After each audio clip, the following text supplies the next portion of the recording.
Olá a todos. Então, nós iremos tratar nesta conferência o Ruach e a criação. Antes de mais nada, para que o Espírito Santo possa fazer parte da nossa vida e, na verdade, possa instruir todo o nosso conhecimento para que nós possamos dar honra e glória ao nosso Deus, vamos invocá-lo de maneira eficaz por meio da nossa oração. Em nome do Pai, do Filho e do Espírito Santo. Amém. Vinde, Espírito Santo, enchei os corações dos vossos fiéis e acendei neles o fogo do vosso amor. Enviai o vosso Espírito e tudo será criado, e renovareis a face da terra. Oremos, ó Deus que instruíste os corações dos vossos fiéis com a luz do Espírito Santo, fazei que apreciemos retamente todas as coisas segundo o mesmo Espírito e gozemos sempre da sua consolação. Por Cristo nosso Senhor. Amém. Em nome do Pai, do Filho e do Espírito Santo. Amém. Trataremos então, muito prazer a todos, sou o Padre Carlito Bernardes e trataremos, como dizia, sobre Ruach e a criação.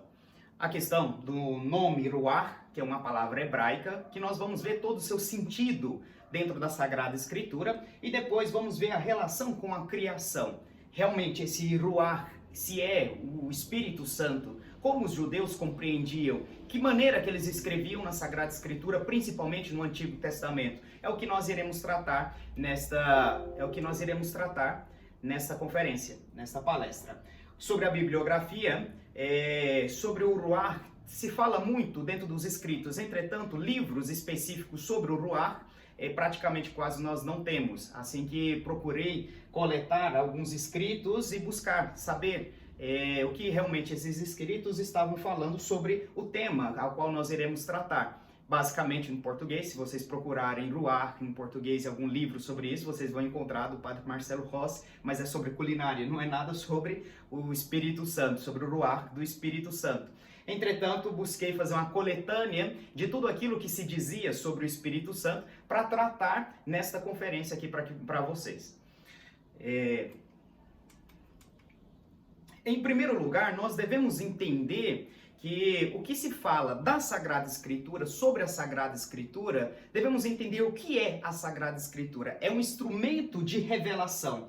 É um instrumento ao qual Deus utiliza para dar a conhecer, se dar a conhecer, e dando-se a se conhecer, ele dá a conhecer também todos os desígnios salvíficos de Deus, de si mesmo. Assim, nós vamos entendendo e vendo que principalmente na criação e todos os relatos dos primeiros livros da Sagrada Escritura é cheio de simbolismos, de palavras, eventos e que vão pouco a pouco, de modo pedagógico, Deus ele vai se revelando, ele vai se dando a conhecer e buscando guiar os seres humanos até a plenitude da revelação que nós temos em Jesus Cristo. Em Jesus Cristo, Deus condensa tudo aquilo que ele queria dizer. E é a plenitude dessa revelação. Mas são esses simbolismos, essas palavras, esses eventos que vão mostrar uma realidade superior, uma realidade transcendental. E vai ser inserido dentro desse âmbito de mistério. Mas ao mesmo tempo, por mais que Deus se revele, ainda continua sendo um mistério. E aí nós vamos vendo que a Sagrada Escritura tem essa dupla característica entre revelação e mistério. E é fácil, é factível nós entendermos, nós vermos as pessoas dizendo que ao ler a Sagrada Escritura não entende muito do que ela coloca. É lógico, ainda continua sendo um mistério. Por mais que Deus ele se revela, se dá a conhecer de maneira misteriosa, de maneira talvez um pouco oculta, velada, porque ele se revela por meio de simbolismos, de eventos, de palavras, de ações que vão acontecendo de maneira pedagógica, ele vai se revelando, mas a revelação é um velar-desvelar, é um velar desvelando. É você mostrar, mas ao mesmo tempo deixando escondido. Por quê? Porque Deus ele é inabarcável. Não podemos compreender totalmente a grandiosidade de Deus, mas nós sabemos que ele vai se revelando por meio de figuras e de imagens e pouco a pouco ele vai se dando a conhecer. Ele vai mostrando a si mesmo. E nós vemos o que é a Dei Verbum, uma constituição dogmática do Concílio Vaticano II, ele vai nos mostrar que Deus ele quis se revelar. Aprove a Deus na sua bondade, na sua sabedoria, infinita sabedoria, revelar a si mesmo. Ele se dá a conhecer, ele se revela a si mesmo e o seu desejo, seu desígnio salvífico. e os seus planos de salvação. E manifesta a sua vontade aos seres humanos. E aí em Cristo e pelo Espírito Santo nós temos acesso ao Pai. E ele, como que ele se revela? Na de verbo número 2 vai dizer, ele se revela como se revela para um amigo. Ele fala aos homens como amigos. Deus, ele fala aos homens como? Com essa amizade, com essa proximidade. E através da Sagrada Escritura, então, nós podemos ter um acesso a esse Deus, mas sem abarcar completamente essa grandiosidade divina. E qual é o seu desígnio de salvação? Esse desígnio de salvação, ele se revela, fala aos homens e quer que os homens convivam com ele. Convida os homens e admite aos homens a uma comunhão trinitária, uma comunhão com ele, nessa inabitação trinitária. Pelo batismo, então, nós somos elevados a uma dignidade divina. Nós estamos junto a essa trindade pelo batismo. E então nós temos acesso, no Filho temos acesso e nos tornamos filhos. No Filho somos filhos. Em Jesus Cristo, pelo Espírito, então, nessa comunhão com o Espírito e com o Filho, nós então elevamos a nossa oração ao Pai. Essa é a fé cristã, essa é a dignidade, a grandiosidade dessa dignidade cristã que a Dei Verbum vai tratar sobre a Sagrada Escritura, essa constituição dogmática, mostrando isso, que Deus ele se revela por meio da Sagrada Escritura. Entretanto, essa revelação da Sagrada Escritura, na Dei Verbum número 12, vai dizer a necessidade de que nós entendamos esses escritos à luz como realmente ela foi escrita. Ser lida e interpretada no mesmo espírito com que foi escrito.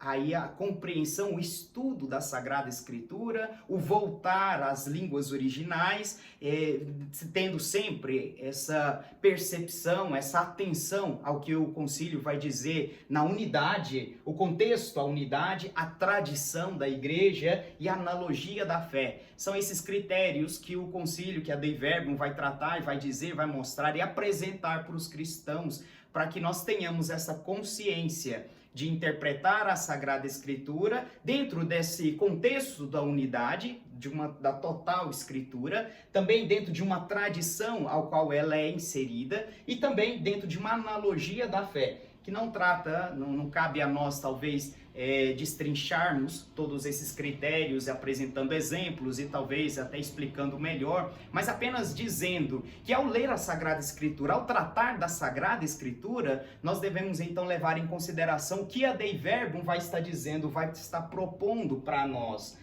Dessa forma também vai colocar na Dei Verbum número 12, vai dizer da importância dos exegetas, daquelas pessoas que estudam a Sagrada Escritura, para que elas possam, em última análise, apresentar para nós uma interpretação daquele texto.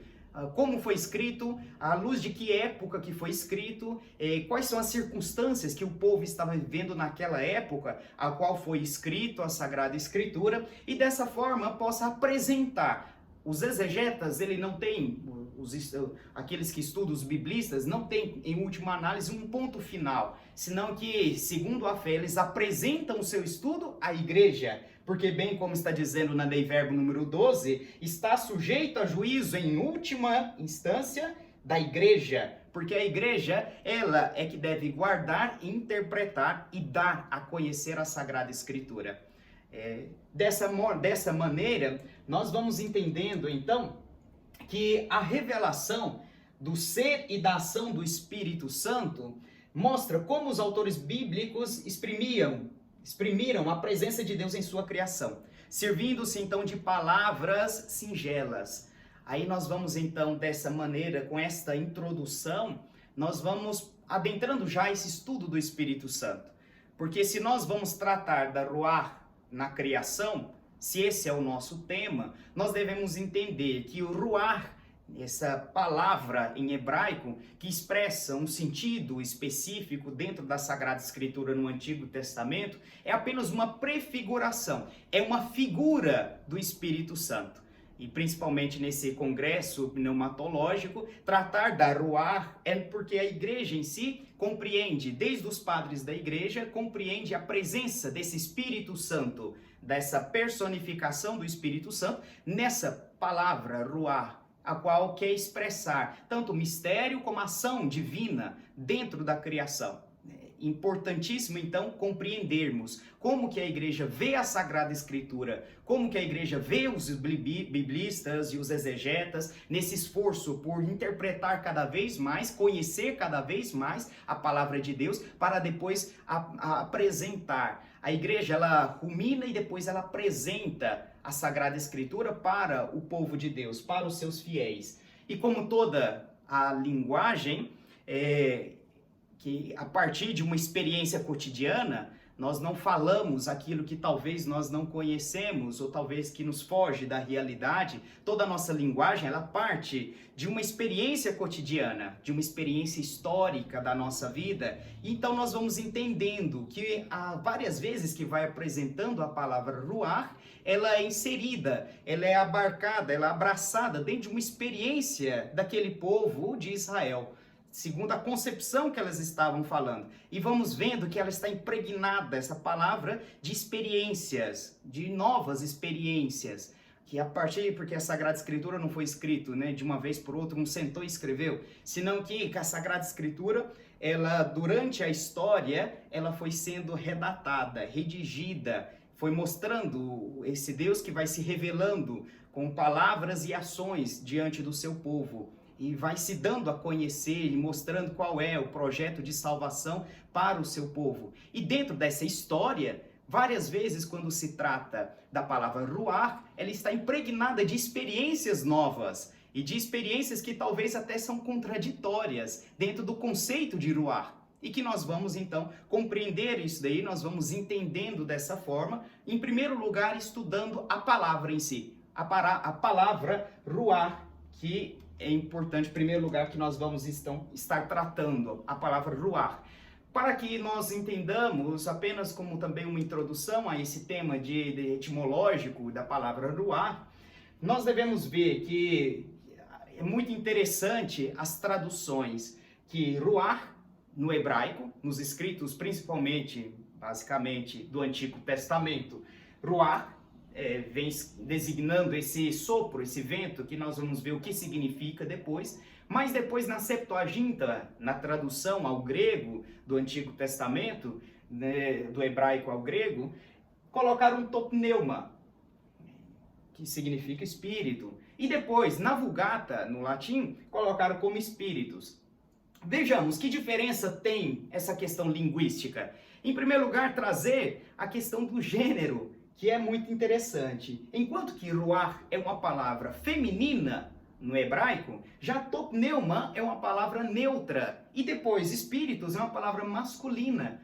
E querendo ou não, isso tem grande diferença. E para aqueles que estudam a Sagrada Escritura, isso demonstra a concepção que tinha de uma divindade. Enquanto que ruach, uma palavra feminina, tinha uma concepção da presença de um gênero feminino, da maternidade, daquela que gera, daquela que gesta, aquela que dá a luz. E principalmente essa concepção feminina dentro da criação é importantíssimo, porque ruach e criação, ruach como uma palavra feminina, vai designar isso que vai gestar, essa maternidade, isso que vai dar a vida. É o Espírito Santo como esse ato divino que dá vida às coisas. Depois, na tradução ao grego, topneuma como neutro, porque ainda continua sendo um mistério, ruach. É algo misterioso, algo que não se compreende totalmente. E por isso, o neutro, porque não se sabe, é Deus, é divino. E se é algo divino, então é neutro. Colocar no neutro porque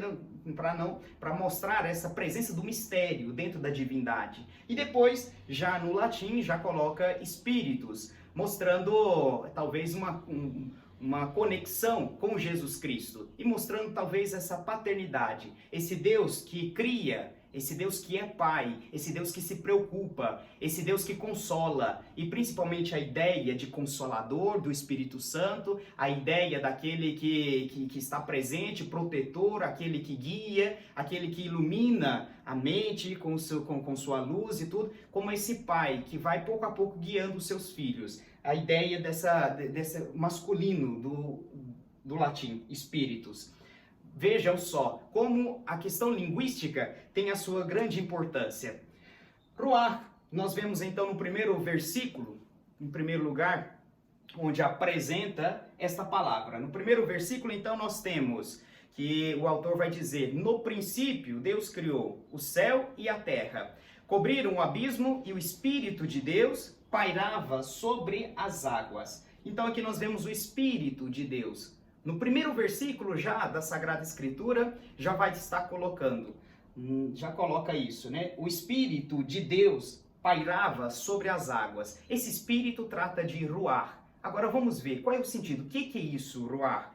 O que vem a ser ruar? O termo Espírito, traduzido do hebraico, vem de ruar, né? Espírito é ruar, que em seu sentido primário significa uma respiração, ar, vento, sopro, significa isso em primeiro lugar, vai significar ruar. Jesus usa essa imagem, essa imagem sensorial do vento, para sugerir, por exemplo, a Nicodemos, né, que o vento, ele leva, ele sopra onde quer, ele vai onde quer, mostrando essa transcendentalidade do Espírito, daquele que é pessoalmente sopro, é o Espírito divino, é o sentido primário, ar, vento, sopro. Né? Os teólogos cristãos, já nos primeiros séculos, eles já começavam a ver essa palavra como uma prefiguração do Espírito Santo. É uma prefiguração daquilo que realmente é a pessoa do Espírito Santo.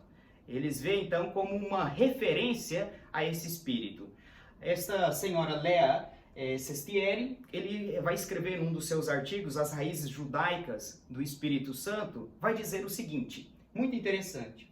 Embora nas escrituras judaicas o Espírito Santo nunca seja apresentado como uma pessoa, mas sim como um poder divino capaz de transformar o ser humano e o mundo, permanece o fato de que a terminologia pneumatológica cristã está enraizada na religião judaica. Manifestando isso, né? Assim como o cristianismo parte das raízes judaicas, tem suas raízes no judaísmo, essa concepção pneumatológica do Espírito Santo presente nessa palavra ruar, parte também dessa concepção judaica. Dentro do judaísmo, claro, eles não têm essa concepção de que esse ruar é a terceira pessoa da Santíssima Trindade. Entretanto, sabem que esse ruar é um mistério divino, é um sopro de vida, aonde que Deus sopra, Deus fala e acontece as coisas. É ação divina, expressão de uma ação divina. Continua depois essa senhora dizendo que a palavra ruar, ela é traduzida, como dizia, do hebraico por pneuma. Mas esse termo vai significar muito mais do que sopro.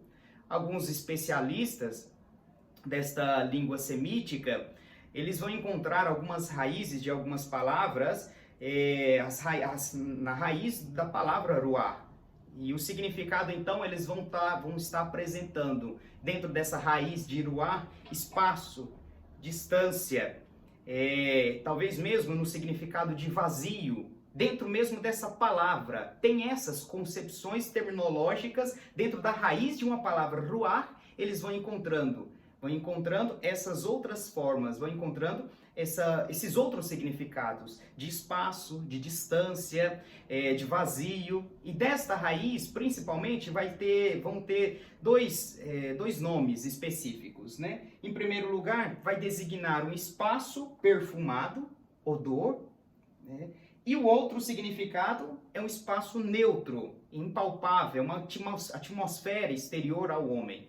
Vejam, dentro da raiz da própria palavra ruar, então se encontra esses dois significados, como um espaço perfumado, como um odor, e também como um espaço neutro, como um espaço invisível, impalpável, grandioso mistério, como um mistério realmente. E o sopro, essa respiração pela qual o homem participa desse espaço vital, desse espaço neutro, não vai se chamar já ruar. Ruar é algo exterior ao homem, enquanto que interior ao homem é traduzido até em Gênesis 2:7 por nefesh, que significa pela garganta. É algo, a garganta, que passa pela garganta. Ou neshema também, pelo nariz, é algo mais cerebral. É um dos erros, basicamente, que acontece, porque ao se falar de ruach, fala, né, que Deus sopra nas narinas do homem. É o segundo relato da criação. O primeiro relato mais longo, mais sacerdotal, assim dizendo, e depois em Gênesis 2 traz um outro relato, que Deus forma do barro e depois sopra o homem e depois sopra pelas narinas. Entretanto, esse soprar pelas narinas não se coloca a palavra ruar. É um dos erros mais clássicos de utilização da palavra ruar, em achar que na Sagrada Escritura esse sopro de vida em Gênesis 2 tem a palavra ruar. Não tem essa palavra ruar, senão que tem a palavra nefesh ou neshema, qual vai colocar isso, que Deus infunde a vida pela boca, pela garganta, pelo nariz, vai infundir essa vida. Não traz a palavra ruar. Por quê? Porque a palavra ruar, por mais que tenha referência a uma criação, por mais que tenha referência à vida, mas manifesta essa exterioridade, esse de estar externo ao ser humano, essa atmosfera a qual o homem é capaz de viver, a qual se torna habitável, agradável ao homem, com esses dois sentidos partindo dessa raiz, como dizia, como espaço perfumado, como odor e como também esse espaço invisível, como esta atmosfera que se torna agradável à presença do ser humano.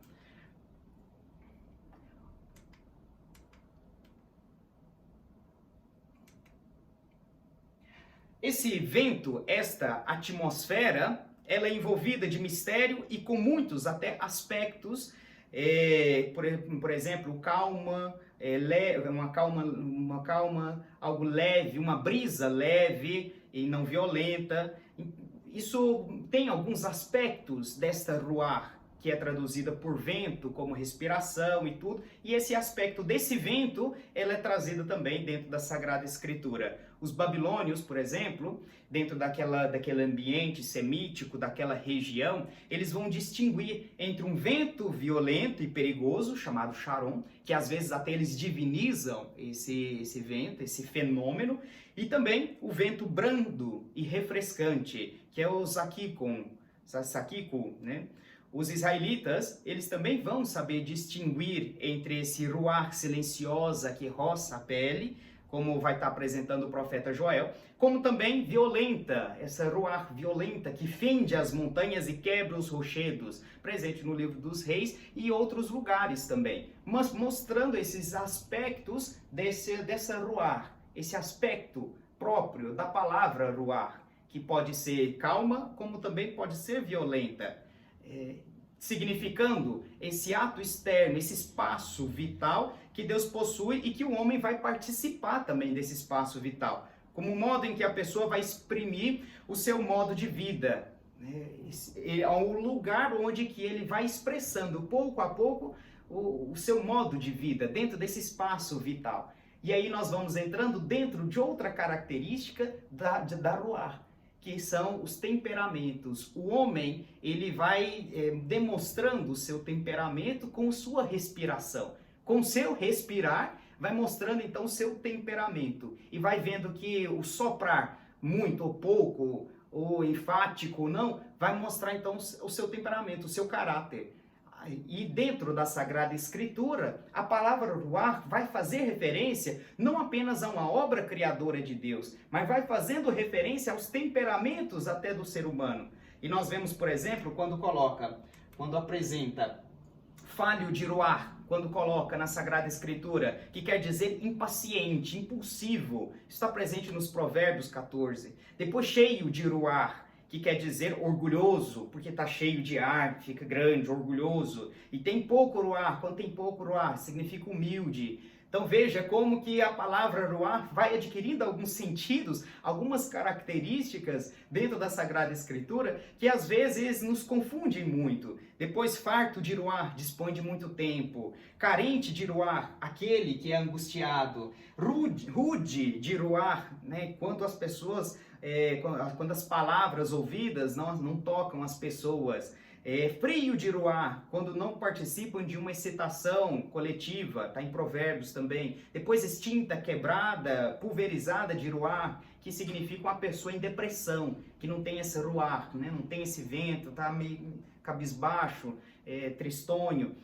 Para ver que a palavra ruar aqui agora já vai adquirir um sentido mais de caráter, um sentido mais pessoal. Se antes nós tínhamos visto que era apenas um vento externo ao ser humano, era apenas algo externo, uma atmosfera externa ao ser humano, um espaço vital, a qual Deus ele propõe ao ser humano um lugar agradável e habitável, já agora esse conceito de ruach dentro da Sagrada Escritura vai adquirir esse sentido mais pessoal, esse sentido de temperamental.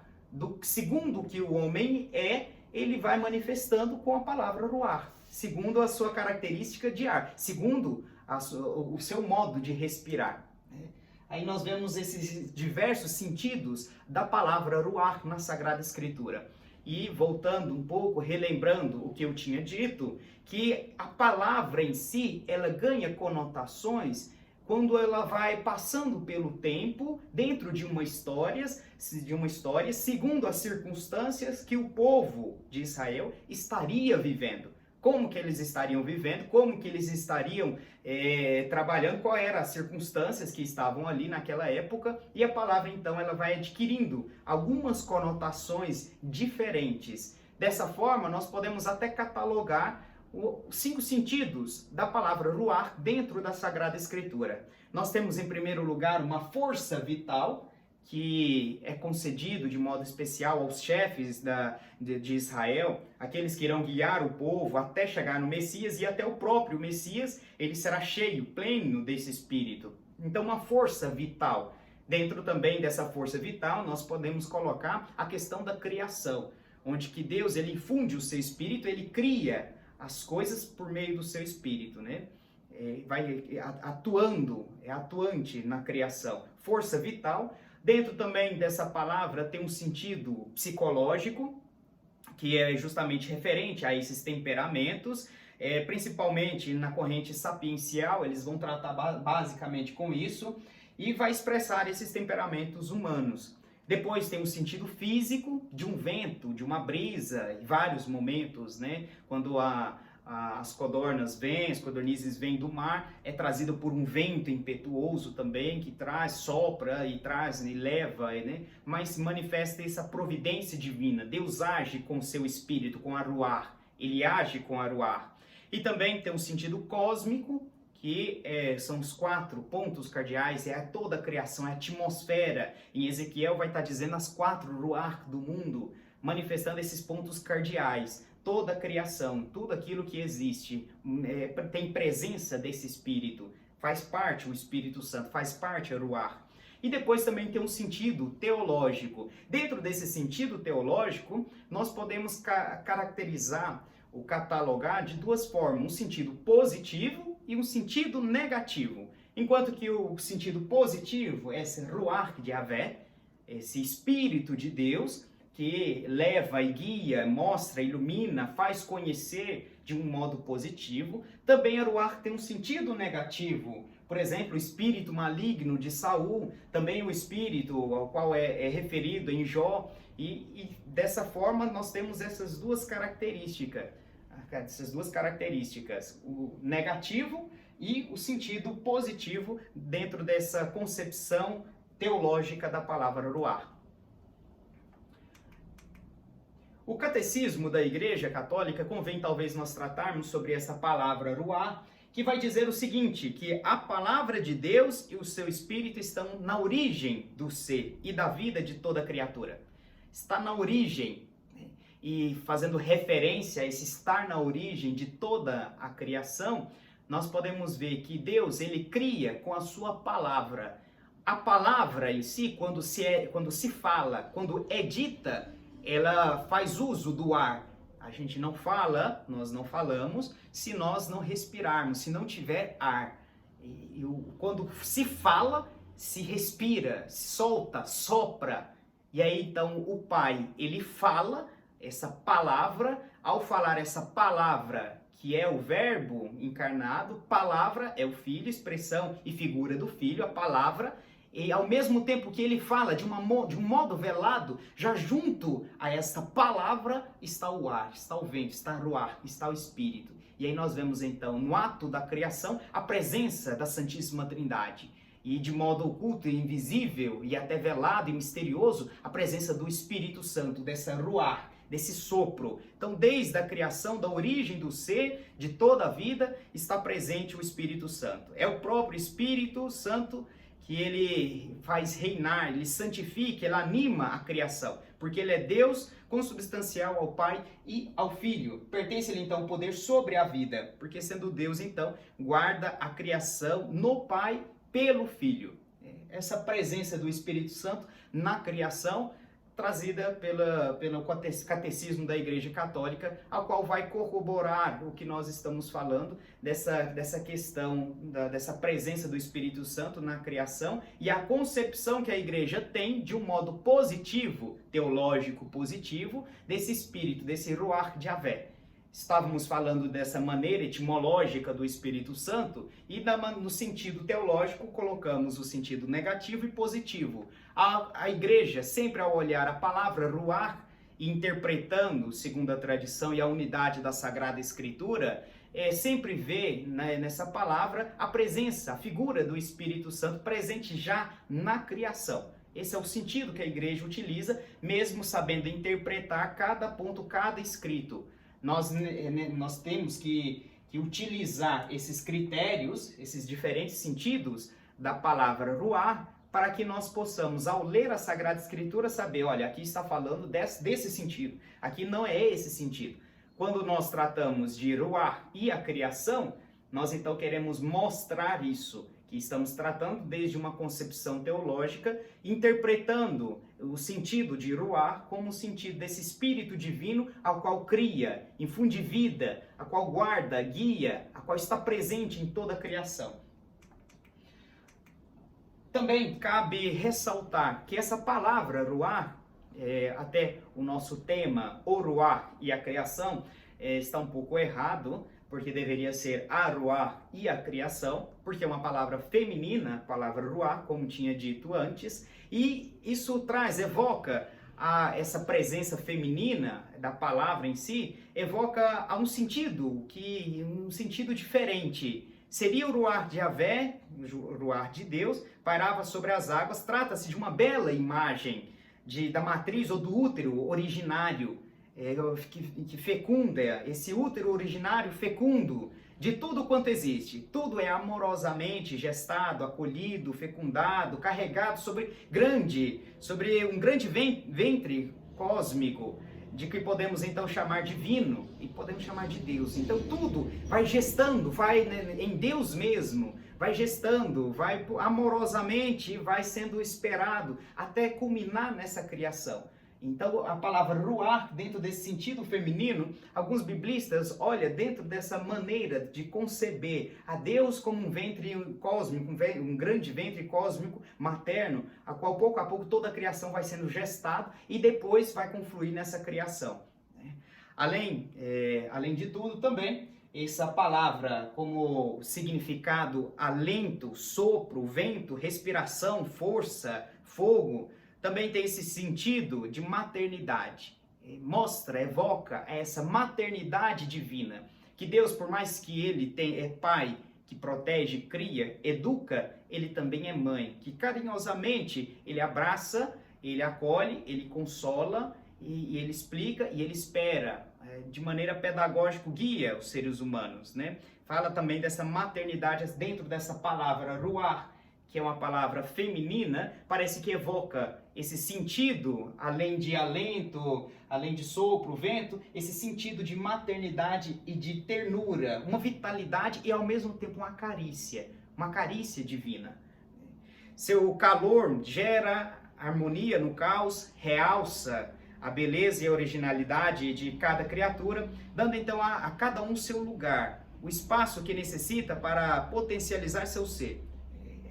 Esse espaço a qual nós potencializamos o nosso ser. E nessa relação adequada, tudo que é criado, cada erva, cada montanha, cada ser que vive, então tem seu lugar e seu sentido.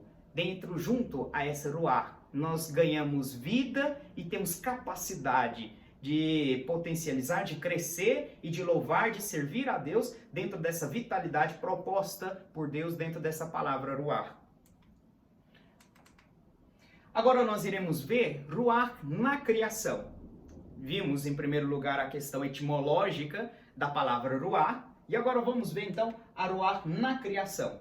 Em primeiro lugar, o ruar, Espírito de Deus. São João Paulo II, na sua audiência de 3 de janeiro de 1990, ele vai tratar justamente dessa palavra ruar e vai mostrar isso, que podemos ver uma preparação nessa palavra distante da revelação cristã do mistério da Santíssima Trindade. Nós já começamos a vislumbrar. Deus Pai é o começo da criação e ele a realizou através de sua palavra e também através do seu Filho, isto é, através de sua palavra e de seu Filho, e através do seu sopro, o Espírito Santo. E trata disso, esse sopro, essa ruar, que é esse sopro divino. São João Paulo também, ele vai continuar, que o termo hebraico para colocar, para manifestar esse Espírito é ruar. E qual a tradução para o latim significa espíritos, que é uma respiração. E então mostra essa realidade imaterial desse espírito, dessa respiração, é algo imaterial, é intangível, nós não conseguimos tocar, mas tem vital importância, vital importância. A pessoa que não respira, ela não pode viver. E até um dos conceitos para dizer e até discernir vive ou não vive, se a pessoa está viva ou morta, é a questão da respiração. Se não respira, está morta. Se respira, está viva. Então, para ver que a questão da respiração é de vital importância. E junto a essa palavra, ruar, nós então compreendemos isso, que está no princípio, na origem da criação. E a vida, ela vem de Deus. Esse Deus Trindade, por meio do Espírito Santo, nós recebemos a vida então. Por isso a respiração também vem dele e dele pode retirá-la. Vendo a respiração dessa maneira, eles entenderam então que a vida depende de um princípio espiritual. A vida depende de um princípio espiritual que foi chamado então por essa palavra ruar, que foi até colocado como figura ruar, essa presença do Espírito Santo. Também o Espírito, depois ainda comentando sobre Gênesis 1 e 1:2, versículo 1 e versículo 2, coloca isso, que o Espírito de Yahvé, o Espírito, o Elohim, pairava, o Espírito de Deus pairava sobre as águas, pairava. O sentido de pairava tem a sua importância também, porque pairava pode ser traduzido também como vibrava. Tudo vibra no universo. Vibram as partículas, os átomos, as estrelas, as galáxias, vibram os seres humanos, vibram o canto, a dança, e cada som é uma vibração, cada som é uma vibração. E também o silêncio até tem a sua vibração também. E o coração de cada ser, pequeno ou grande, também está vibrando. E a vida, ela é vibração, a vida.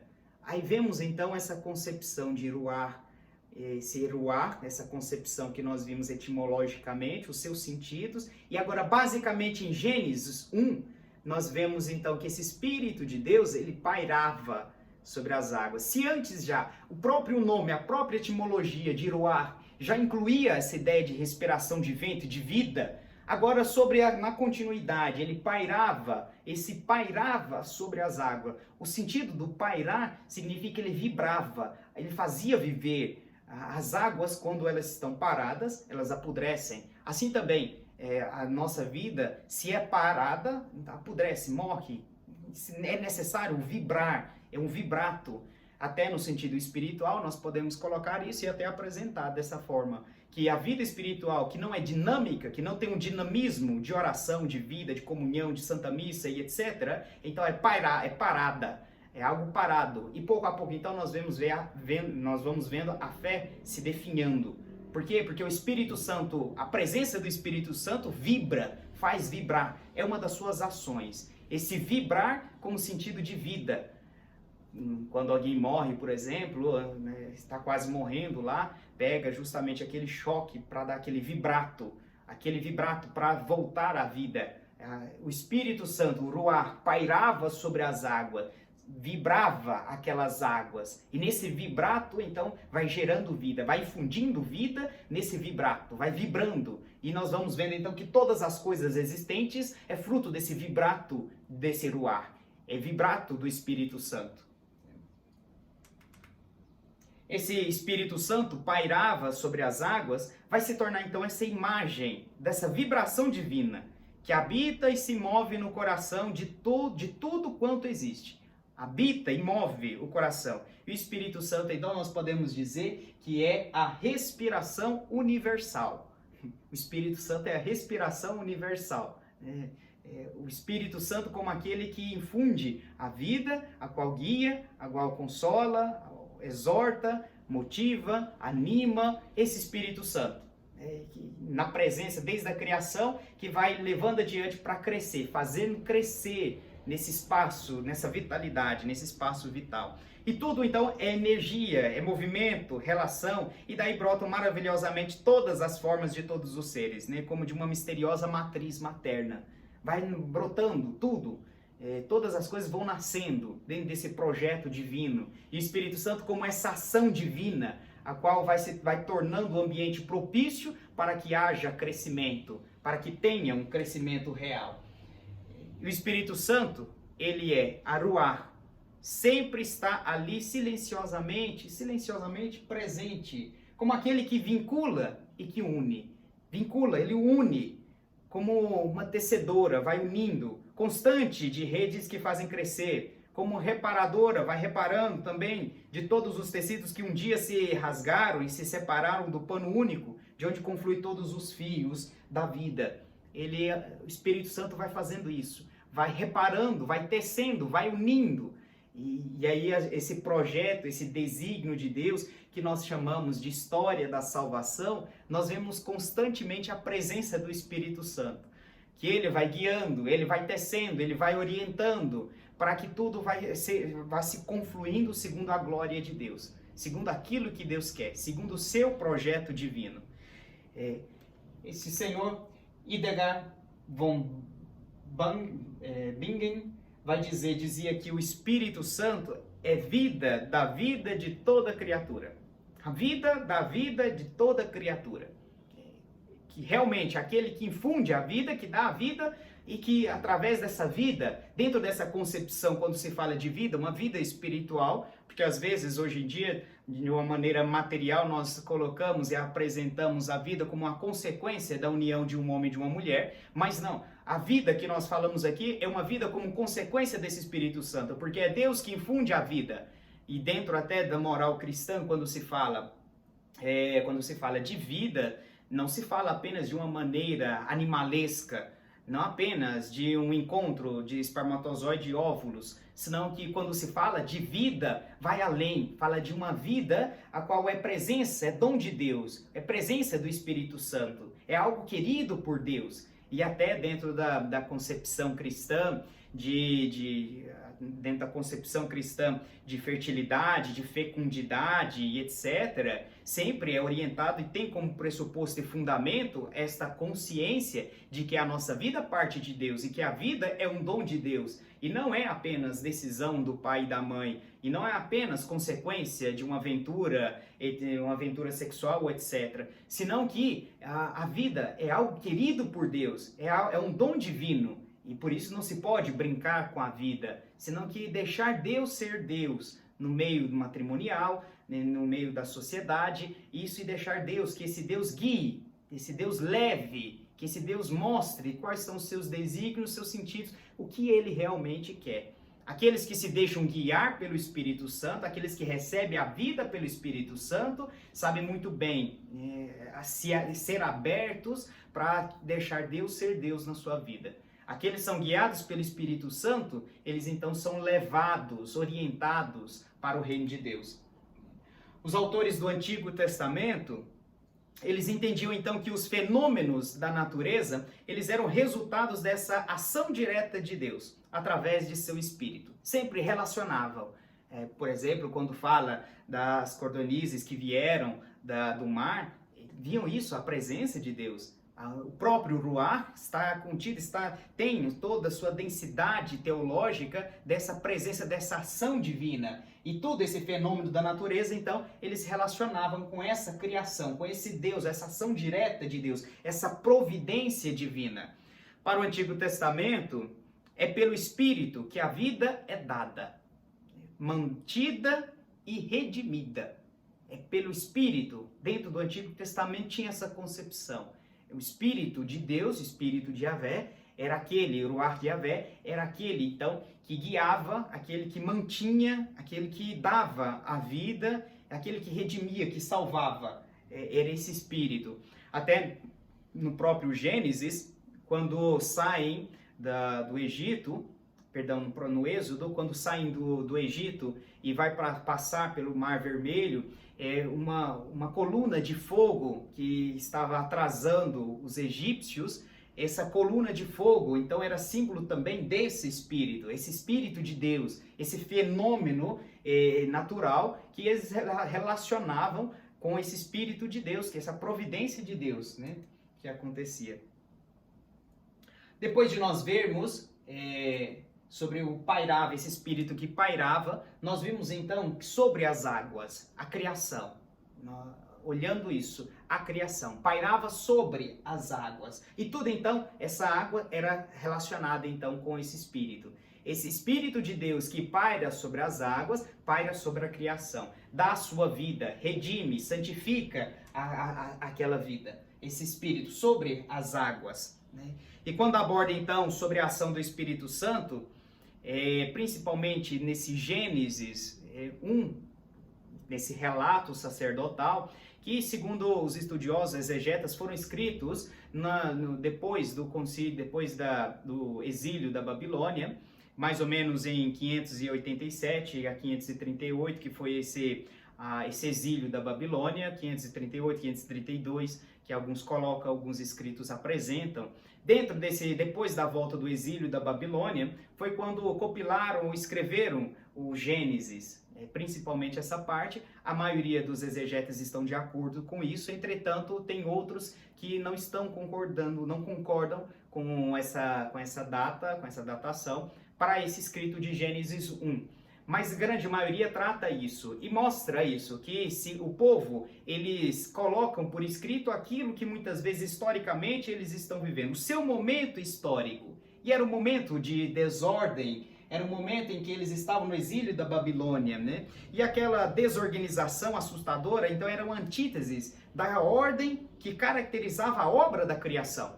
E eles então manifestam naqueles escritos de Gênesis, no capítulo 1, onde que coloca, né, o Espírito de Deus pairava sobre as águas, mostrando que uma certa ordem, a qual eles ansiavam, já que eles estavam vivendo uma desordem do retorno da Babilônia, e que eles tinham que colocar tudo em ordem. E para colocar tudo em ordem, eles evocam então essa consciência, essa presença do Espírito. E vemos então em Gênesis 1, 2, que vai ser destacado esse Espírito Santo, esse Ruach, que vai estar destacado e conectado com o vazio e com as trevas. A terra estava vazia, estava cheia de trevas, e o Espírito de Deus pairava sobre as águas.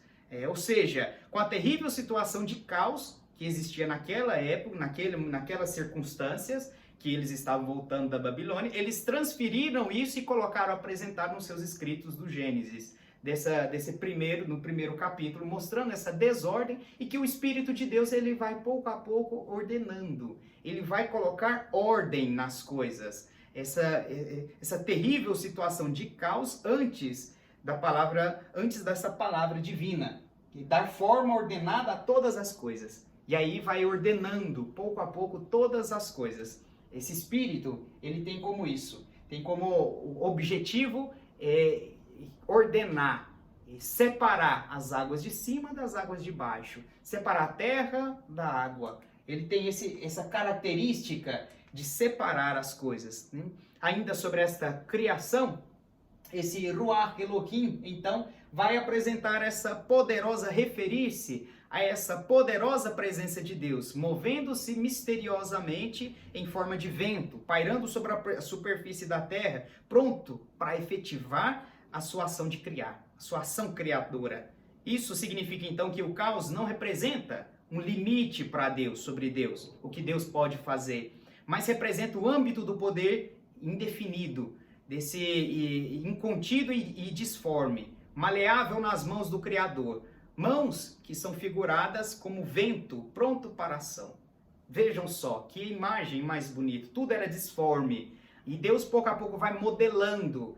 O caos não é o limite do poder divino, senão que é como uma matéria-prima, a qual Deus, com seu Espírito, ele vai modelando. Ele, com seu Espírito, o Espírito como essas mãos de Deus, vai dando ordem, vai dando sentido a todas as coisas. E então nós vemos isso, que quando se inaugura a grande obra de Deus, Criadora e Redentora, nós já podemos vislumbrar o que é o Espírito na revelação bíblica. Nós vemos isso, esse Espírito intimamente conectado com Deus. Esse Espírito que depois, na concepção cristã, vai ser revelado a terceira pessoa da Santíssima Trindade, já presente nessa obra criadora. E aí então nós podemos colocar Espírito de Deus pairava sobre as águas. E vamos ver que nesses versículos vai sintetizar então uma longa história e permanece então carregado daquilo que a atmosfera evocava antes da revelação começar, né? A terra, ela estava deserta e vazia. As trevas cobriam o abismo e o Espírito de Deus pairava sobre as águas, como um pássaro, plana, imóvel, antes de lançar-se sobre a sua presa. Alguns textos ugaríticos daquela região vai tratar isso, vai trazer até esse espírito que pairava sobre as águas, mostrando isso como um pássaro que paira esperando a presa, né? Antes de atacar a presa. O Espírito ainda não começou a sua obra de vida. Será necessário que o Espírito venha para interpor-se entre o céu e a terra, entre as águas do alto e as águas de baixo, para que apareça a atmosfera, para que os homens e animais possam respirar e tornar-se sopros de vida, para renovar a face da terra. Assim como é apresentado no Salmo 104, vai colocar isso, né? Renovar a face da terra. E invoca o Espírito Santo para renovar a face da terra. Sobre essa questão da atmosfera, é muito interessante olhar o Ruach como uma atmosfera propícia para a vida. E dentro de todas as descobertas, enviando robôs para Marte e depois outros planetas, na verdade essa preocupação, né, com todos os outros planetas em encontrar vida, preocupação em encontrar vida, já que acham que estão perecendo pouco a pouco a vida aqui na Terra. O ambiente não está se tornando propício para a vida aqui. E considerar o lugar propício, essa atmosfera, e conectar com a presença do Espírito, com esse Ruach, é muito importante. Porque quando se tem esse sentido espiritual, quando se conecta a nossa vida a esse Espírito Javé, esse Espírito de Deus, e nós nos deixamos guiar, então pouco a pouco nós vamos fazendo com que esse local seja propício. E essa atmosfera seja adequada para que nós possamos conviver. E não se vê necessidade de talvez encontrar um outro planeta a qual nós possamos migrar, sair daqui para o outro planeta. Senão que nós consideramos aqui o nosso lugar propício para o nosso crescimento, para que através da nossa vida possamos dar honra e glória ao nosso Deus, né? E aí nós vemos isso, que a aceitação do Espírito, a consciência desse Espírito nos faz nós pouco a pouco também correspondermos a esse Espírito sobre a nossa vida. O Ruach, dentro do Gênesis e a criação, ele cria as coisas, mas ele também renova.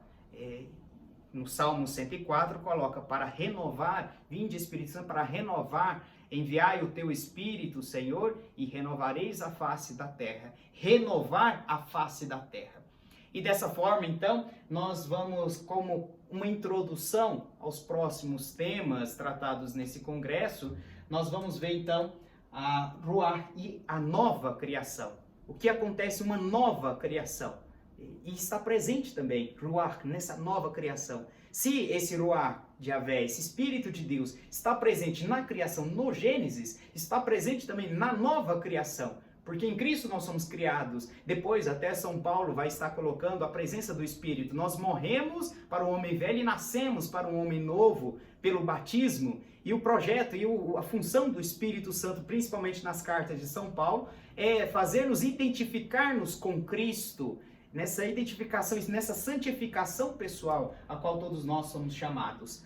E vamos vendo então que se dá uma nova criação, primeiramente prefigurado. Em Ezequiel, por exemplo, vai dizer isso: dar-vos-ei um coração novo, tirarei de vosso peito um coração de pedra e vos darei um coração de carne. Porei no vosso íntimo meu espírito e farei com que andeis de acordo com as minhas leis e guardeis e pratiqueis minhas normas. Então veja que em Ezequiel já mostra uma nova criação.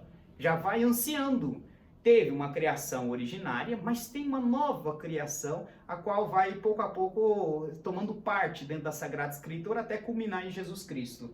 Depois, em Isaías, vai mostrar também essa promessa messiânica, mostrando que esse espírito dessa nova criação será infundido por aquele que tem a plenitude do Espírito, que é Jesus Cristo.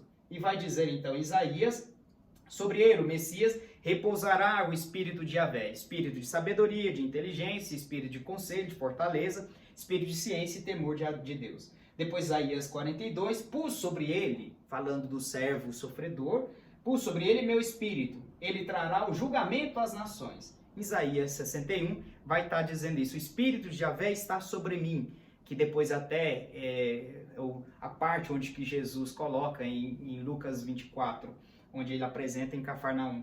Depois, sabedoria 7, na sabedoria há um espírito inteligente, santo, único, múltiplo, sutil e imóvel, né? Então, veja que todas essas palavras de espírito aqui é evocado na Sagrada Escritura com o termo ruach. É colocado como ruach de Yahvé. Dentro desse sentido de criação, um sentido de criação, mas uma nova criação, a qual provém também do Espírito. A qual essa nova criação que tem a presença desse Espírito. Depois, em Números 11, nós vemos que tem uma parte de uma doação do Espírito, onde Moisés ele reclama pelo cansaço que está do povo, e Deus então fala para ele reunir 70 anciãos na tenda, que tirará do seu espírito e passará para eles. E acontece justamente isso. Tomou o espírito que repousava sobre ele, Moisés, e colocou sobre os 70 anciãos. Quando eles repousaram, quando eles receberam o espírito, começaram a profetizar, porém não fizeram mais. E depois o espírito também repousou sobre Eldade e Medade, que eram os dois que estavam no acampamento, mas não tinham ido na tenda, eles também receberam o espírito. E Josué ficou ciumento dessa história, reclama com Moisés, e Moisés, de maneira profética, diz o seguinte: Oxalá todo o povo de Javé fosse profeta e recebesse o espírito de Javé. Como uma maneira profética, já anunciando uma nova criação. Tudo isso, com as palavras espírito, tem essa referência de ruach. Em 2 Reis, também aparece esse compartilhamento do espírito. Por exemplo, o espírito de Elias repousa sobre Eliseu. Eliseu compartilha do seu espírito, dá o seu espírito a Eliseu, e o povo reconhece esse espírito presente.